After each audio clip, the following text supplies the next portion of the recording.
श्री सीतारामचंद्राय नमः। श्री हनुमते नमः। श्री राधा कृष्णाय नमः। श्री गुरुवे नमः। श्री समस्त आत्मदेवताय नमः। सभी भक्तों के हृदय में विराजित उस सच्चिदानंद परमात्मा को दंडवत प्रणाम। श्री हनुमान चालीसा में संत श्री आचार्य तुलसीदास जी आगे लिखते हैं, महावीर विक्रम बजरंगी। श्री हनुमान जी मात्र वीर नहीं हैं, बल्कि वीरों के भी वीर महावीर हैं। उनके साहस और पराक्रम को आंकना संभव नहीं है। महाभारत में कुरुक्षेत्र में जब अर्जुन ने भगवान श्री कृष्ण से उनके विराट स्वरूप को देखने की इच्छा प्रकट की थी, तब श्री कृष्ण ने उनसे कहा था कि इन मानव नेत्रों से तुम कुछ न देख पाओगे, इसलिए मैं तुम्हें दिव्य दृष्टि प्रदान करता हूँ। श्री कृष्ण द्वारा दी गई दिव्य दृष्टि के कारण ही अर्जुन उनके विराट स्वरूप के दर्शन कर सका। हम मनुष्यों की सुनने, देखने और सोचने की शक्ति सीमित है, तो हम केवल श्री हनुमान जी के बल और वीरता की कल्पना उतनी ही कर सकते हैं जितनी हमारी सोच है। त्रेता युग वीरों से भरा पड़ा था। अंगद, नल, नील, बाली, सुग्रीव, रावण, मेघनाथ, कुंभकर्ण, श्री दशरथ जी, श्री जनक जी इत्यादि वीर ही वीर इस पृथ्वी पर मौजूद थे। स्वर्ग में इंद्रसा और पाताल में अहिरावण जैसा वीर कोई न था, किंतु श्री हनुमान जी इन सब में सबसे श्रेष्ठ थे, इसलिए उन्हें महावीर कहा गया। त्रैलोक्य में उनसे बड़ा कोई भी वीर नहीं हुआ और ना ही होगा। विक्रम का अर्थ है बिना क्रम का, जिसका कोई क्रम ही ना हो, ना आगे, ना पीछे, ना बीच में, और वह जो बहादुर हो, बुद्धिमान हो, मजबूत हो और सदा विजयी हो। श्री हनुमान जी की देह वज्र के समान कठोर है। परिस्थितियां चाहे कितनी भी प्रतिकूल हों, वे सदैव संयमित रहकर मजबूत बने रहते हैं। हर परिस्थिति में अपने विवेक और बुद्धि से समस्या का समाधान निकालते हैं और सदैव विजयी होते हैं। इसीलिए वे विक्रम हैं। वीरता, बहादुरी, कौशल में से वे सर्वश्रेष्ठ हैं। उनका अपना एक स्वयं ही आभा मंडल है, जिसमें उनके सारे सद्गुण प्रकाशित होते रहते हैं। वे जितेंद्रिय हैं, ज्ञानियों में अग्रगण्य हैं, अतुलित बल के धाम हैं। उनका शरीर वज्र के समान कठोर है, इसलिए उनका नाम बजरंगी है। दरअसल श्री हनुमान जी के पिता श्री केसरी जी को ऋषि मुनियों ने अत्यंत बलशाली पुत्र होने का आशीर्वाद दिया था, इसलिए श्री हनुमान जी की देह अत्यंत कठोर थी, इसीलिए उन्हें वज्र अंग कहा गया। वज्र संस्कृत के शब्द वज्राह से बना है, जिसका अर्थ लोहा, बिजली या इंद्र का शस्त्र है। इंद्र का शस्त्र महर्षि दधीची की हड्डियों से बनाया गया था, जो अत्यंत घातक और कठोर था। इसलिए श्री हनुमान जी का नाम वज्रांग से बजरंग और अतुलित बल के कारण बली अर्थात बजरंग बली नाम उनका रखा गया। श्री हनुमान जी का बचपन का नाम ही बजरंग बली था। हनुमान नाम तो इंद्र के वज्र के प्रहार से उनकी हनु अर्थात ठोड़ी टूटने के कारण बाद में रखा गया। इंद्र के प्रहार के पश्चात ही उन्हें सारे देवों से जो आशीर्वाद स्वरूप कुछ न कुछ मिला था, इसलिए उनका प्रचलित नाम श्री हनुमान जी ही हो गया। श्री हनुमान जी इसीलिए महावीर हैं, विक्रम हैं और बजरंगी हैं।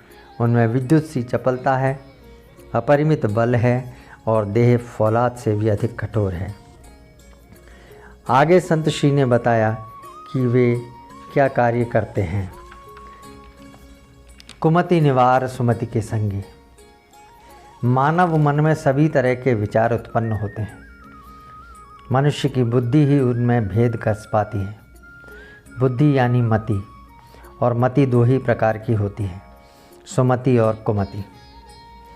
संत श्री तुलसीदास जी ने भी लिखा है, सुमति कुमति सबके उर रहाई, नाथ पुराण निगम अस कहाई। सुमति का अर्थ ही है अच्छी मति, यानी ऐसे विचार और भावनाएं जो सदैव अपना स्वयं का और दूसरे का हित सोचे। परिवार समाज में सबकी सहमति ले, सबके विचार सुने और सर्वहित के निर्णय ले। सुमति में सुख है, शांति है, प्रगति है, प्रेम है, सहयोग है, दया है, क्षमा है, हित है, लाभ है, करुणा है। यह सब सुमति के अंग हैं। जिस क्षण भी मन में सुमति उत्पन्न होती है, मनुष्य दूसरों के हित के बारे में सोचना प्रारंभ कर देता है।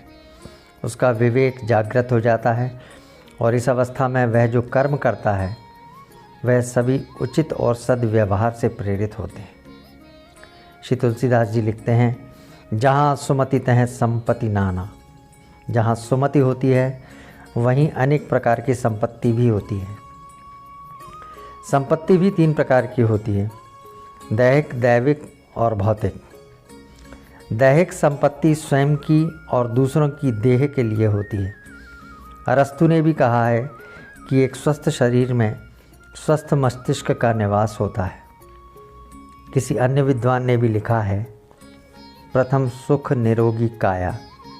तो पहली संपत्ति तन की है, जो योग, प्राणायाम, शारीरिक व्यायाम, परिश्रम और उचित खान पान से प्राप्त होती है। इस संपत्ति के प्राप्त होने के पश्चात ही मनुष्य दूसरी अन्य संपत्तियां प्राप्त कर सकता है। दूसरी संपत्ति है दैविक संपत्ति। दैविक संपत्ति अध्यात्म से जुड़ी होती है, जिसके लिए विशेष साधना कर अर्जित किया जा सकता है। परमात्मा की प्राप्ति के लिए किए गए प्रयास के फलस्वरूप रास्ते में जो कुछ भी मिलता जाता है वही दैविक संपत्ति है। वास्तव में संपत्ति वह है जिस पर आपका पूर्णाधिकार होता है। जिन व्यक्तियों के पास दैविक संपत्ति होती है वह लोग विशिष्ट होते हैं। ध्यान, भजन, भक्ति, साधना, योग की पूंजी इनके पास विशेष रूप से होती है। सर्वजन हिताय की भावना का मंत्र इन्हीं के पास होता है। तीसरे प्रकार की संपत्ति भौतिक है। इसमें मकान, घर, गाड़ी, जहाज आदि भौतिक पदार्थ सम्मिलित हैं। जब दैविक संपत्ति आपके पास है तो भौतिक संपत्ति अचानक ही आपके पास चली आती है। मनुष्य पूरे जीवन भर इसी को एकत्र करने में लगा रहता है। संत श्री ने इसीलिए कहा है कि जहाँ सुमति होती है वहाँ नाना प्रकार की संपत्ति स्वतः ही आ जाती है। सुमति के निवास से ही मनुष्य शारीरिक, मानसिक, बौद्धिक और आध्यात्मिक बल प्राप्त कर शक्ति संपन्न होता है। नैतिक गुणों की प्रधानता उसमें होती है। वह सदैव प्रसन्न रहने वाला और दूसरों को खुशियाँ और सुख बांटने वाला होता है। जहाँ कुमति तह विपत्ति निदान। जहाँ कुमति अर्थात बुरी मति का वास होता है वहाँ भांति भांति की विपत्तियाँ निवास करती हैं। कुमति में व्यक्ति स्वयं की कामना या सुख के प्रति आसक्त हो जाता है। उसे अपने सुख के आगे दूसरों के दुख और कष्ट दिखाई नहीं देते हैं। हर समय वह अपने ही स्वार्थ के उद्देश्य की पूर्ति के लिए सोचता रहता है। इस समय किसी की भी उसकी भलाई के लिए दी गई सलाह उसे उचित प्रतीत नहीं होती और वह भलाई सोचने वाले व्यक्ति को ही अपना दुश्मन मानने लगता है। सच्चे मित्र भी उसे शत्रु ही दिखाई देते हैं। कुमति का शिकार व्यक्ति मानसिक रूप से अशांत, चिड़चिड़ा और क्रोधी होता है। उसकी बुद्धि सदैव भ्रमित रहती है, इसलिए सारी विपत्तियां उसके मार्ग में आ खड़ी होती हैं। कभी शारीरिक, कभी पारिवारिक, कभी सामाजिक परेशानियों से वह सदा ही घिरा रहता है। हर समय मुसीबतें उसको घेरे रहती हैं और उन्हीं के समाधान में वह और नई मुसीबतें खड़ी करता चला जाता है। कुमति सिर्फ दुख, संताप और पश्चाताप का परिणाम ही देती हैं। कुमति में सुख की कामना करना ही व्यर्थ है। कष्ट का मूल कारण कुमति ही है। मानव मन में दोनों का ही निवास है। मन के भाव ही इन दोनों को जन्म देते हैं। कभी सुमति तो कभी कुमति प्रबल हो हमारी वाणी और आचरण से प्रकट होती रहती है। जब हमारे सामने कोई भिखारी आता है तब यदि हृदय में करुणा भाव उदय होता है तो हम दया करके उसे कुछ दे देते हैं। यह सुमति है। और यदि हम उसे कुछ कटु शब्द कहकर दुत्कार देते हैं तो निश्चित रूप से मन के भाव क्रोध और अहम के कारण उत्पन्न होते हैं। यह कुमति है। परिस्थिति और वातावरण इसके जनक है। अब श्री हनुमान जी के लिए आचार्य ने लिखा है, कुमति निवार सुमति के संगी। श्री हनुमान जी का जो स्मरण करता है, श्री हनुमान जी उसके मन से कुमति को विस्थापित कर उस व्यक्ति को सुमति प्रदान कर उसका संगी बना देते हैं। यहाँ श्री तुलसीदास जी ने साथी शब्द का प्रयोग नहीं किया, क्योंकि साथी तो आते जाते रहते हैं और बदलते रहते हैं। साथी बाह्य जगत का हिस्सा है, वह भौतिक जगत का है, बदलता रहता है, किंतु संगी आंतरिक प्रकृति का हिस्सा है।